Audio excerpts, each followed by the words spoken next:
Assalamualaikum warahmatullahi wabarakatuh. Perkenalkan, nama saya Hadi Mulyono. Saya adalah mahasiswa PPG Guru Tertentu tahap 1 di Universitas Katolik Widya Mandala, Surabaya dengan NIM 1212524407. Saat ini saya aktif mengajar di SMP PGRI 4 Dampit.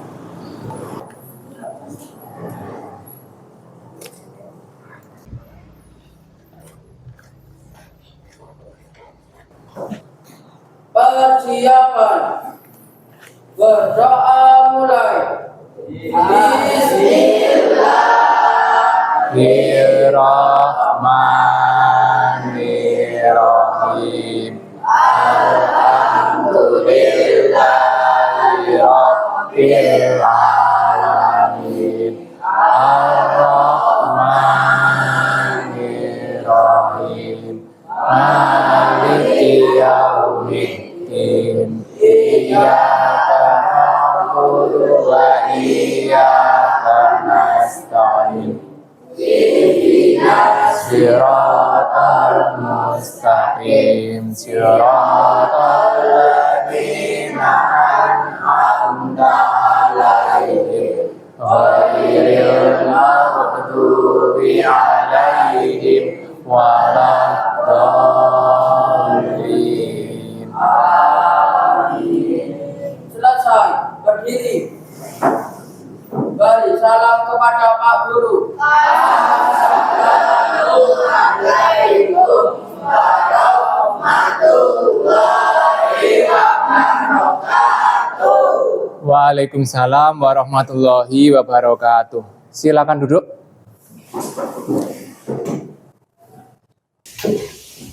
Bagaimana kabar kalian hari ini? Baik. Alhamdulillah, luar biasa baik ya. Yes. Apakah ada yang tidak masuk? Pasti saya cek satu-satu dulu untuk presensi kehadirannya. Aisyah Nur Septianingsih. Oke. Alia Gabriel Al-Azka. Oke, bagus. Asyifa Diah Luvita Sari. Azarefika Nur. Ya. Evan Dwi Andika. Fauzia Aida Salsabil. Oke. Febrian Supriyanto. Hafiz Al-Fatih. Oke. Muhammad Hendri Arya. Muhammad Al-Afriza. Muhammad Nabil Adi Pratama. Nadira Kinan. Nando Artawijaya. Oke, ciri berikutnya, pembaca seolah dapat merasakan atau melihat dari objek yang digambarkan oleh penulis. Itu ciri yang ketiga. Seumpama kalian belum pernah pergi ke wisata Umbulan. Kalau ada temanmu yang mendeskripsikan atau menggambarkan Umbulan, seolah-olah kalian itu sudah tahu tempatnya itu seperti apa. Ya, jadi maksudnya seperti itu, bisa merasakan langsung objek yang dijelaskan walaupun orang tersebut belum pernah mengunjungi lokasi itu. Ciri berikutnya adalah menjelaskan objek dengan detail atau rinci. Seumpama saya di daerah Dampit ada wisata apa selain Umbulan? Yang di sini mana? Ya, di Sumber Maron. Oke, boleh. Di Sumber Maron itu kan wisata tentang apa? Di sana banyak apanya di Sumber Maron?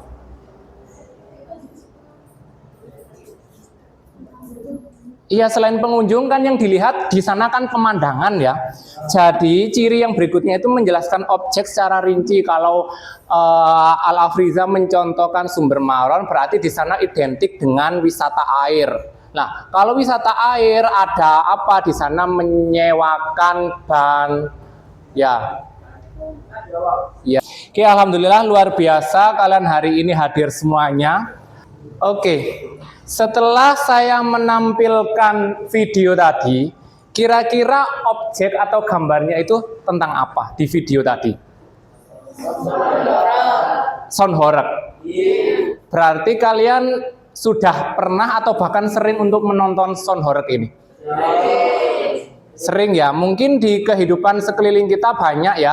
Seperti kemarin di Majang Tengah sana ada sound horeg. Menurut pendapat kalian, sound horeg itu seperti apa? Mengasihkan.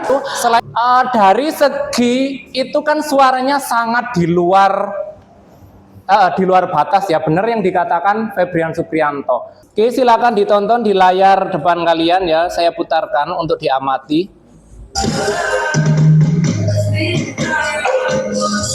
Bapak akan menyampaikan tujuan pembelajaran pada pertemuan hari ini. Masih ingat nggak materi minggu lalu? Pertemuan minggu lalu kita mempelajari tentang Saya Pak, ya, ciri-ciri tes deskripsi. Ciri-ciri teks deskripsi. Ya Pak. Oke, ciri-ciri berarti kan cirinya itu lebih dari satu. Kalau ada pengulangan kata ciri-ciri, kalau ciri itu cuma satu, kalau ciri-ciri berarti jawabannya lebih dari dua. Masih ingat? Ya, Revi. Mendeskripsikan suatu benda, tempat, atau suasana tertentu. Oke, mendeskripsikan tempat atau suasana tertentu. Boleh. Selain itu, apalagi ciri-cirinya? Kan baru satu yang disebutkan oleh Revi. Ya, silakan.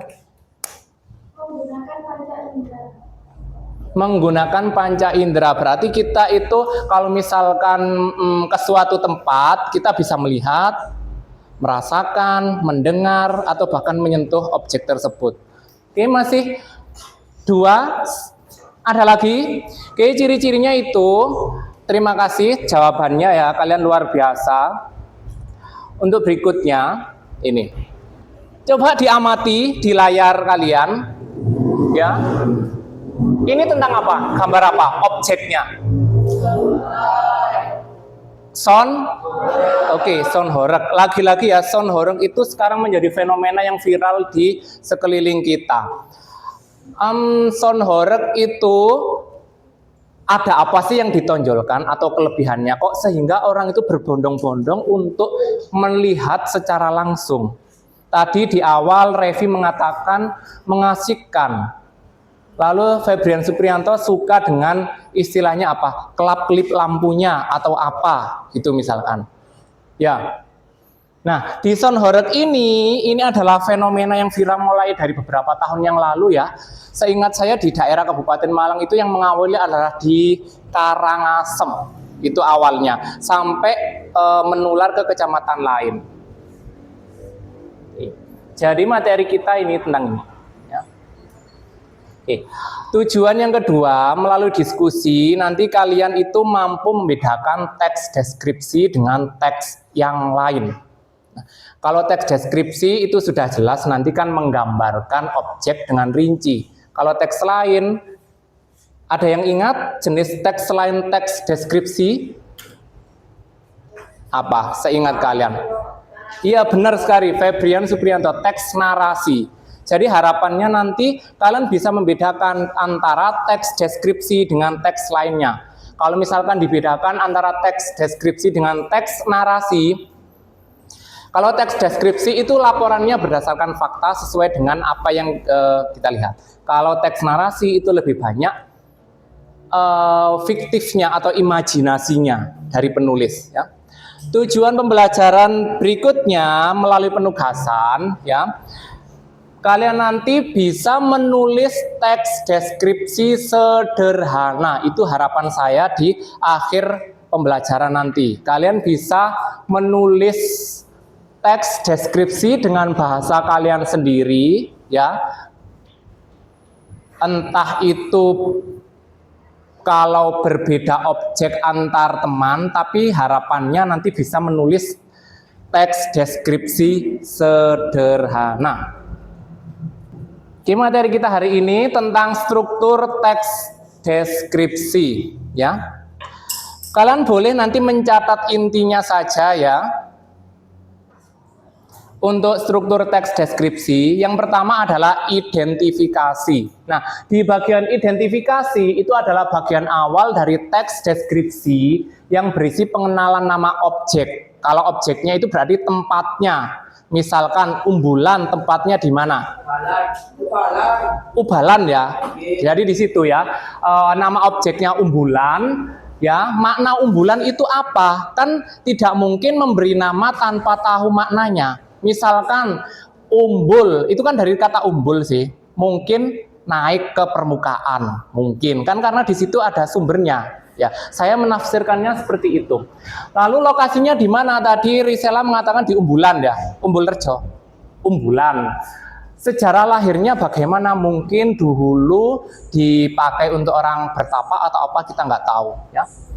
Nah, setelah itu ada gambaran umum lainnya tentang objek yang digambarkan atau dideskripsikan. Misalkan saya memberi contoh, umbulan adalah pemandian yang terletak di desa Umbulan, Kecamatan Dampit.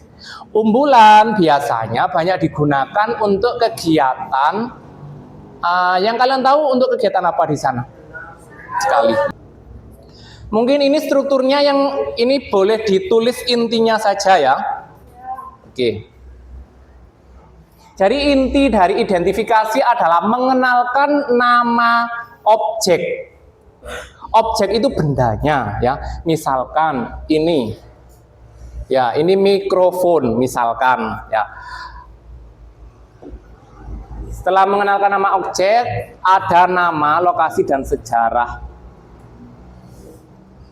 Ini saya memberikan contoh untuk objeknya berupa benda hidup, yaitu kucing. Minta tolong dibacakan ya.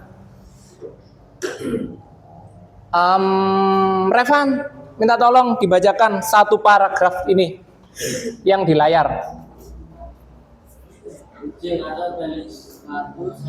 Dari judulnya dulu, nak. Apa itu? Sahabat berbulu yang menawan. Ya. Satu, identifikasi.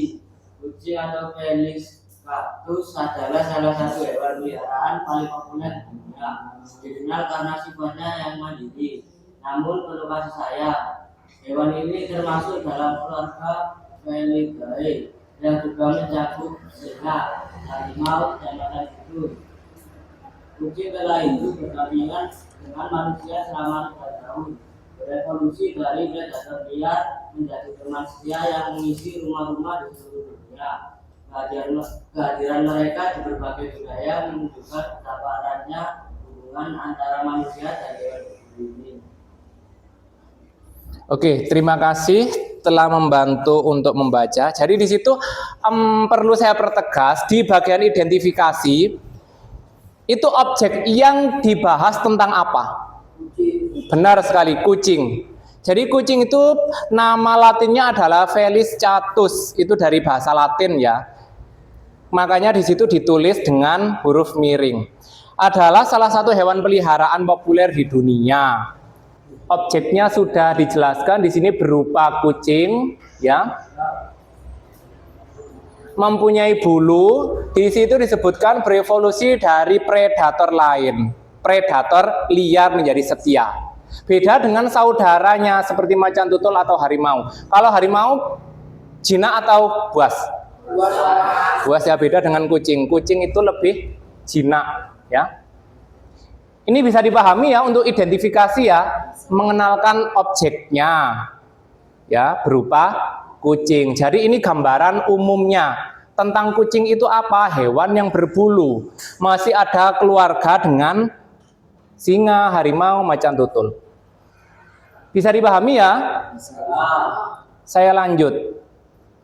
Struktur yang kedua adalah deskripsi bagian. Nah, di bagian ini isinya adalah sudut pandang penulis dari objek yang diamati atau digambarkan. Misalkan di contoh tadi mengamati tentang kucing. Nah, saya mengamati kucing, belum tentu pendapat saya sama dengan pendapat orang lain. itu maksudnya ya. Penulis menggambarkan apa yang telah ia lihat, dengar, dan rasakan selama mengamati objek pilihannya. Nah, di bagian ini menggambarkan bagian yang ada di objeknya. Garis besarnya di deskripsi bagian itu kalian memerinci bagian kucing itu ada apa saja. Kalau di awal tadi kan cuma kucing saja. Dari keluarga singa, harimau, macan tutul. Nah, di sini itu nanti lebih diperinci. Misalkan kucing mempunyai kaki berapa? Oke, selain itu yang kalian tahu tentang kucing apa? Ada bulu yang seperti apa? Berwarna, ada yang pendek, ada yang panjang. Jadi nanti di deskripsi bagian menjelaskan secara rinci dari objeknya ya. Bagaimana ini bisa dipahami ya? Oke, saya lanjut. Nah, ini contohnya ya. Masih lanjutannya dari yang tadi. Saya minta tolong dibacakan. Silakan, yang perempuan. Natalia, minta tolong dibacakan. Ayo.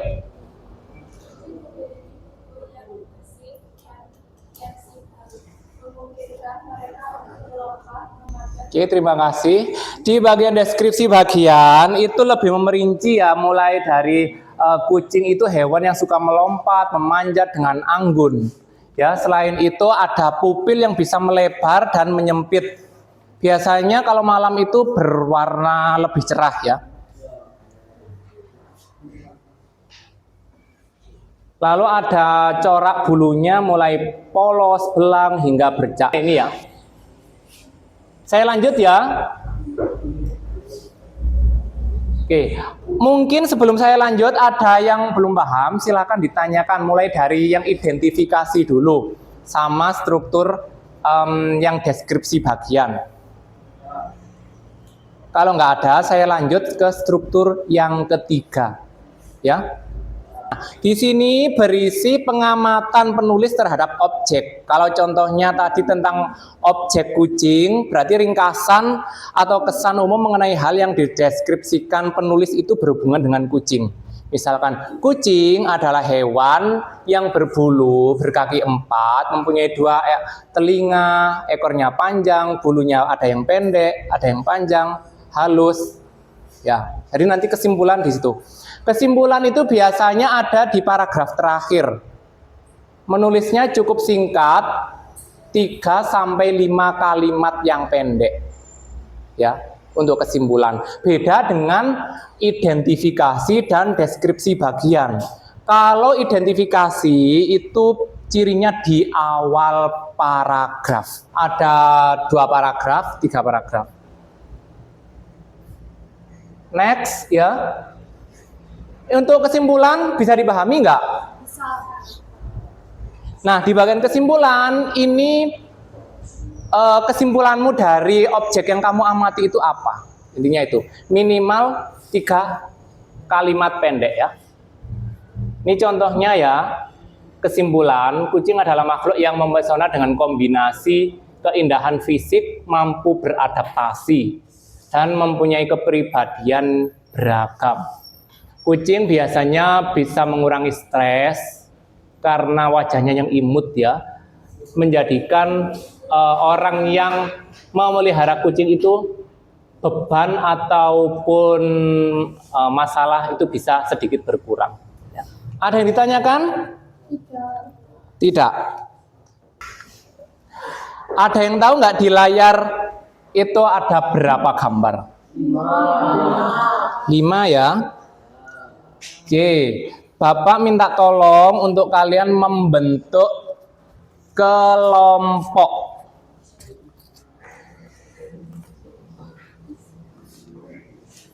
Minta tolong untuk membentuk kelompok ya, silakan. Anggota kelompok silakan dicari. Setelah itu nanti akan saya bagikan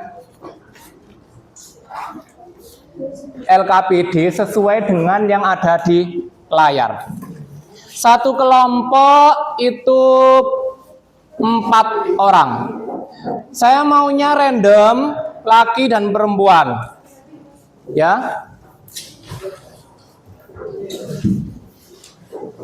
Boleh duduknya gini ya, melingkar ya, atau berhadap-hadapan. Nabil sama Wildan kelompoknya siapa? Ini Vica. Vica mana?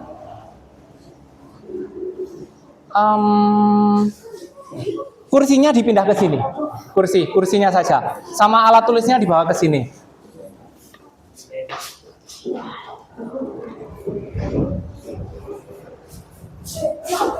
Oke, bangkunya dibentuk sesuai dengan anggota kelompok masing-masing. Ya.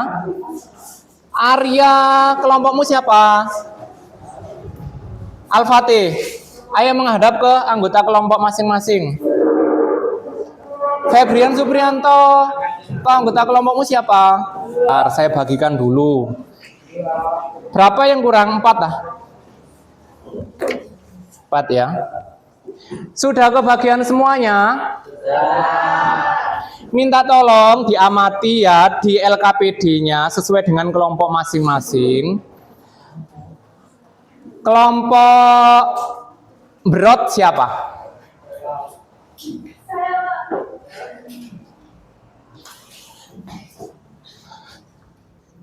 Kelompok Brot Revi. Oke. Kelompok Kuda Lumping. Oke. Kelompok Umbulan. Ya. Kelompok Sawah Pamotan. Oke, satunya kelompoknya siapa yang belum? Oke, sebelum sudah terbagi semuanya ya, sebelum kalian mengerjakan, alangkah lebih baiknya supaya kalian lebih rileks dan semangat, kita ice breaking dulu. Ayo, Febrian minta tolong tasnya ditaruh, Le. Ice breaking dulu sekitar 1 menit. Ayo, berdiri semuanya, berdiri. Berdiri. Menghadap ke depan. Ayo Arya, biar lebih semangat ya. Nanti ikuti instruksi dari saya ya, sambil ngini nanti ya. Siap ya. Tangannya gini dulu ta. Ayo. Sudah siap?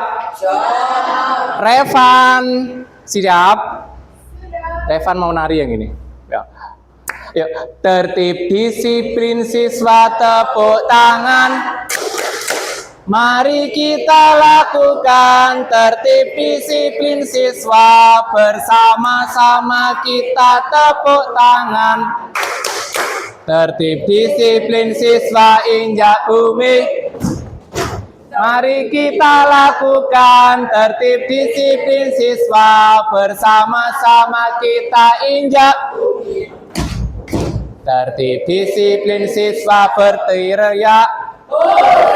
Mari kita lakukan tertib disiplin siswa, bersama-sama kita berteriak. Hore! Ayo kurang apa? Tertib disiplin siswa semuanya. Hore! Mari kita lakukan tertib disiplin siswa, bersama-sama kita semuanya.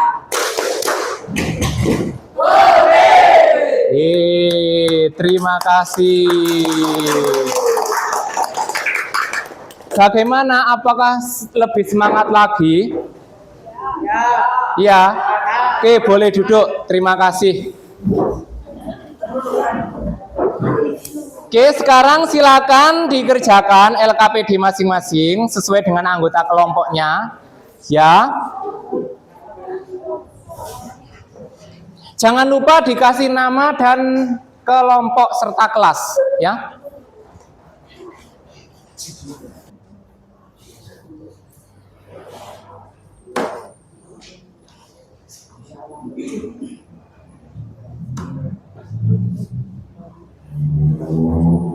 Loh, kecamatan ini gandeng, Le, bukan dispasi. Kecamatan satu kata. Dibetulkan.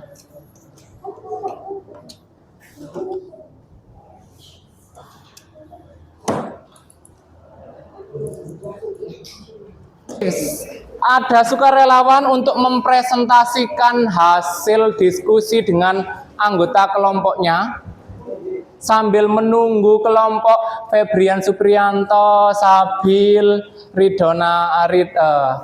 Nabil, Dil dan Handi. Ada yang mau maju? Silakan. Kelompoknya siapa? Waktu untuk mempresentasikan 10 menit ya.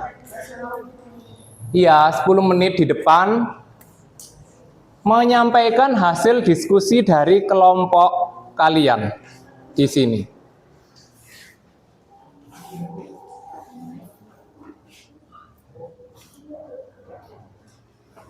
Ayo silakan kelompok E. Kalau nggak ada sukarelawan saya tunjuk. Kelompoknya ada yang mau? Revi, kamu sudah kelompokmu? Ayo maju. Kelompok Revi, Evan. Silakan 4 anak. Maju. Nando, Revan. Evan. Bergantian nggak apa-apa. Misalkan kamu yang membacakan identifikasi boleh, Revi yang deskripsi bagian boleh, kesimpulannya yang ini. Iya, kan itu hasil diskusi kelompok. Ayo Evan, silakan. Nando, silakan maju. Boleh agak geser ke timur sedikit ya. Evan. Ayo maju.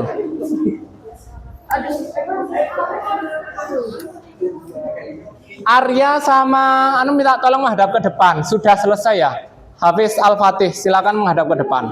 Disimak temannya. Dari kelompok Berot ya?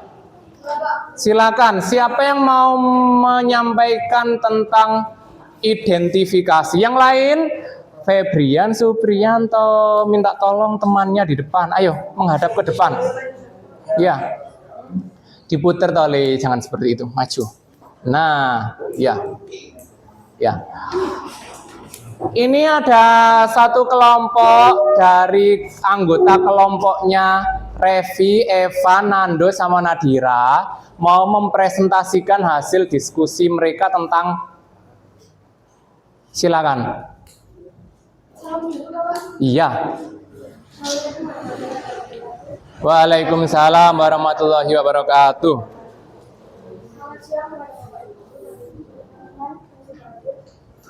Terima kasih sudah memberikan saya waktu untuk membacakan presentasi. Iya. Yang pertama adalah identifikasi. Berat adalah sebuah tradisi sakral dari masyarakat Tengger, Jawa Timur. Kata berat dalam bahasa Jawa berarti memberontak. Namun dalam konteks budaya ini maknanya adalah penolakan terhadap hal-hal yang tidak selaras dengan adat, norma dan budaya. Oke, untuk struktur yang pertama itu mengatakan Berot itu adalah tradisi yang masih menganut nilai-nilai luhur. Tambahan lagi atau sudah cukup? Sudah cukup, Pak. Oke, kalau sudah cukup, kasih aplaus untuk kelompoknya Eva, Nando, Nadira, dan dari hasil diskusi tadi kita sudah banyak belajar tentang struktur teks deskripsi ya. Kesimpulan yang bisa saya sampaikan adalah bahwa struktur teks deskripsi yang pertama itu ada apa? Masih ingat? Apa ya? Risela. Ya, struktur yang pertama adalah identifikasi. Struktur yang kedua apa setelah identifikasi? Iya, Revi mengatakan deskripsi bagian. Struktur yang ketiga saya minta yang laki-laki ya, Al-Afriza. Kesimpulan. Jadi strukturnya ada 3, identifikasi, deskripsi bagian, dan kesimpulan. Kita melakukan refleksi dulu. Dari pembelajaran hari ini, hal apa sih yang bisa kalian dapatkan? Apakah setelah mempelajari ini kalian lebih paham atau bagaimana? Jadi itu ya salah satunya, kalian bisa menulis teks deskripsi berdasarkan struktur 3 tadi ya. Untuk pertemuan berikutnya kita di minggu depan akan mempelajari materi tentang kaidah kebahasaan. Jadi nanti Persiapan. Berdoa mulai. Selesai. Berdiri. Beri salam kepada Pak Guru.